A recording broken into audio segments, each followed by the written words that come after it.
তোমাদের অনেকে চিন্তা ভাইয়া চ্যাপ্টার 7 এর কাণ্ডের প্রকারভেদ অংশটা কি পড়তে হবে কিনা। ওকে, দেখো মেডিকেল অ্যাডমিশন টেস্টে কিন্তু এমন প্রশ্ন আসতেই পারে। যেমন কি বলেছে একটা প্রশ্ন, পোয়েসি গোত্রের কাণ্ডকে কি বলা হয়। দেখো আমরা যদি একটু জাস্ট বুঝি কোনটা কাণ্ড কি, তাহলে কিন্তু আমরা আইডিয়া করাটা ইজিয়ার হবে।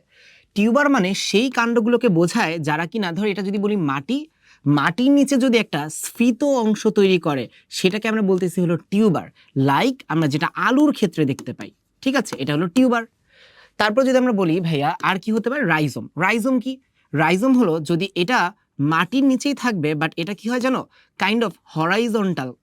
মানে কি, এই যে আমরা আদার ক্ষেত্রে যেটা দেখি বা হলুদের ক্ষেত্রে দেখি, হরাইজন্টাল ভূনিম্নস্থ, হরাইজন্টাল মানে কি আনুভূমিক ভাবে থাকবে, দেখছো ভূমির সাথে প্যারালালি আছে।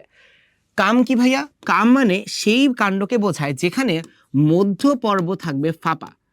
যেমন আম গাছ জাম গাছে কিন্তু এরকম কোনো ফাঁপা অংশ দেখি না, বাট তুমি যদি বাঁশের কথা চিন্তা করো দেখবা ফাঁপা অংশ পাচ্ছি আমরা। লিগিউল কি, লিগিউল হলো পোয়েসি গোত্রের এই উদ্ভিদগুলোর মধ্যে এক ধরনের উপবৃদ্ধি দেখা যায়, ঠিক আছে, সেই উপবৃদ্ধিটা হলো লিগিউল।